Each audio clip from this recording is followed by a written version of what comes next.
വ്യവസായത്തെ രക്ഷിക്കൂ, തൊഴിലാളികളെ സംരക്ഷിക്കൂ എന്ന മുദ്രാവാക്യം ഉയർത്തിക്കൊണ്ട് ആലപ്പുഴ സഹകരണ സ്പിന്നിംഗ് മില്ലിൽ സംയുക്ത ട്രേഡ് യൂണിയന്റെ ആഭിമുഖ്യത്തിൽ അവകാശ ദിന ആചരണവും ഒപ്പുശേഖരണവും നടന്നു. ഇതുമായി ബന്ധപ്പെട്ടുള്ള പൊതുയോഗം INTUC ആലപ്പുഴ ജില്ലാ പ്രസിഡന്റ് G. ബൈജു ഉദ്ഘാടനം ചെയ്തു.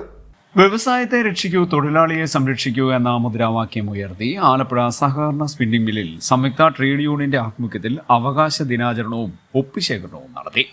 ഇതുമായി ബന്ധപ്പെട്ട് കമ്പനി പടിക്കൽ നടന്ന പൊതുയോഗം INTUC ആലപ്പുഴ ജില്ലാ പ്രസിഡന്റ് G. ബൈജു ഉദ്ഘാടനം ചെയ്തു. കഴിഞ്ഞ കോവിഡ് കാലത്ത് കേന്ദ്രത്തിന്റെ നേതൃത്വത്തിൽ നാഷണൽ ടെക്സ്റ്റൈൽസ് കോർപ്പറേഷന്റെ ചുമതലയിലുള്ള മില്ലുകൾ ഉൾപ്പെടെ ഇപ്പോൾ സംസ്ഥാന സർക്കാരിന്റെ നേതൃത്വത്തിലുള്ള ടെക്സ്റ്റൈൽ കോർപ്പറേഷന്റെ മില്ലുകൾ ഉൾപ്പെടെ ആണ് ഈ ഉത്പാദനം.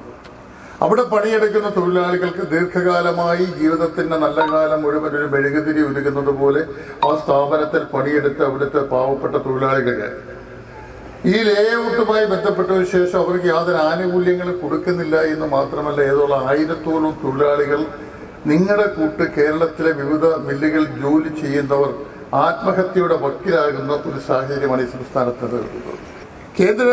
കേരളത്തിലെ ഒരിക്കലും വളരെയേറെ അനന്തമായ സാധ്യതയുള്ള ഒരു മേഖലയാണ് ടെക്സ്റ്റൈൽ മേഖല. എന്തായാലും മനുഷ്യരുള്ളിടത്തോളം കാലം, ആധുനിക മനുഷ്യരുള്ളിടത്തോളം കാലം, വസ്ത്രധാരണം ഉള്ളിടത്തോളം കാലം ഈ മേഖലയ്ക്ക് നിലനിൽപ്പുണ്ട്. പക്ഷെ അടിസ്ഥാനപരമായി ഈ മേഖലയെ സംരക്ഷിക്കുവാൻ, ഈ മേഖലയെ നിലനിർത്തുവാൻ ആധുനികവൽക്കരണത്തിന്റെ തള്ളിക്കയറ്റം മൂലം പരമ്പരാഗത സംവിധാനത്തിലുള്ള ഈ മേഖലയുടെ സാധ്യതകൾ പരമാവധി ഉപയോഗപ്പെടുത്തുവാൻ, അതിനുവേണ്ട ഇൻഫ്രാസ്ട്രക്ചർ, പശ്ചാത്തല സൗകര്യങ്ങൾ ഒരുക്കുന്നതിനും അതിനുവേണ്ട ഫണ്ട് നൽകുന്നതിനും കേന്ദ്ര സംസ്ഥാന ഗവൺമെന്റുകളുടെ ശ്രദ്ധ കൂടുതൽ ഉണ്ടാകണം. അതുണ്ടായില്ലെങ്കിൽ ഈ മേഖല ഇല്ലായ്മപ്പെടുമെന്നുള്ള കാര്യം ഉറച്ചു പറയുവാനാണ് ഈ ദിനാചരണത്തിന്റെ പ്രധാനപ്പെട്ട ലക്ഷ്യം. പഞ്ഞി സംസ്കരണത്തിന് വേണ്ടിയുള്ള ഒരു കോട്ടൺ ബോർഡ് കേരള ഗവൺമെന്റിന്റെ നേതൃത്വത്തിൽ തന്നെ ആരംഭിച്ച് കേരള ഗവൺമെന്റ് മുൻകൈയെടുത്ത് ഈ കോട്ടൺ സംഭരിച്ച് എല്ലാ മില്ലുകൾക്കും മിതമായ വിലയ്ക്ക് നൽകാനാണ് കോട്ടൺ ബോർഡ് രൂപീകരിച്ചത്.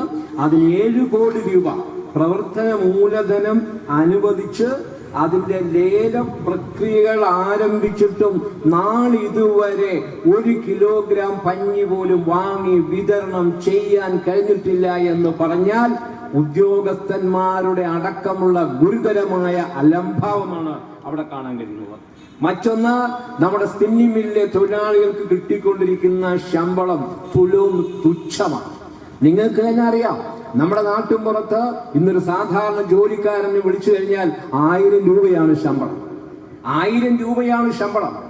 എന്നാൽ രാവിലെ കയറി 8 മണിക്കൂർ എല്ലാവിധ പ്രതികൂല കാലാവസ്ഥയിലും നിന്നുകൊണ്ട് ജീവിതശൈലി രോഗങ്ങൾ, ആസ്മയാണെങ്കിലും വലുവാണെങ്കിലും തുമ്മലാണെങ്കിലും ചുമയാണെങ്കിലും ഒക്കെ ഉണ്ടാകുന്ന കടുത്ത പരിതൃപ്തിക്കകത്ത് നിന്നുകൊണ്ട് ഈ മില്ലിൽ പണിയെടുക്കുന്ന തൊഴിലാളിക്ക് കിട്ടുന്ന ശമ്പളം, 30 ദിവസത്തേക്ക് കിട്ടുന്ന ശമ്പളം എത്ര രൂപയാണെന്ന് തോന്നിയാൽ 750 രൂപയിൽ താഴെയാണ് മഹാഭൂരിപക്ഷം തൊഴിലാളികൾക്കും കിട്ടുന്നത് എന്ന യാഥാർത്ഥ്യം കാണാൻ കഴിയും.